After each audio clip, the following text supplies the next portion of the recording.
இதையும் நம்மளால சாதிக்க முடியும் அப்படின்னு நினைக்கணும். நாம முதல்ல நம்பணும்.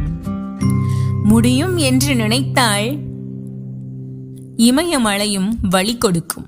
முடியாது என்று தூங்கி கிடந்தால் சிலந்தி வளையும் சிறை பிடிக்கும். அதனால முடியும் அப்படின்னு துணிந்து எழுந்திருச்சு நடங்க.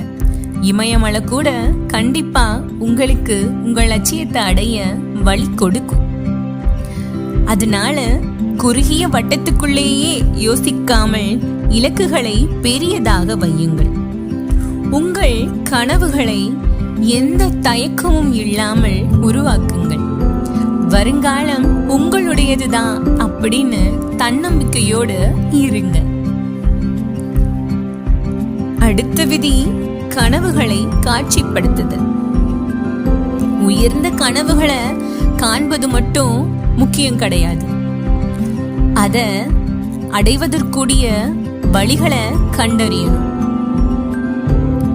கண்டறிஞ்சு அதற்கு என்னென்ன உழைப்பு நம்ம போடணும், என்ன செயல்களை செய்யணும் அப்படின்னு கண்டறிந்து செயல்படுத்தணும். நீங்க என்னவா ஆக விரும்புறீங்களோ அத பத்தி ஆழமாக முழுமையாக தெரிந்து கொள்ளணும்.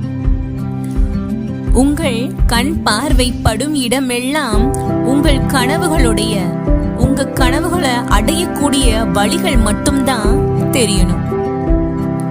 இப்போ ஆங்கிலம் கத்துக்கிறது தான் உங்க கனவு அப்படின்னா, உங்க இலக்கு அதுவாக தான் இருக்கு அப்படின்னா, நீங்க பாக்குற, தேடுற, செயல்படுற அத்தனைகளிலும் ஆங்கிலம் கத்துக்கணும் அப்படின்ற முயற்சி மட்டும்தான் இருக்கணும்.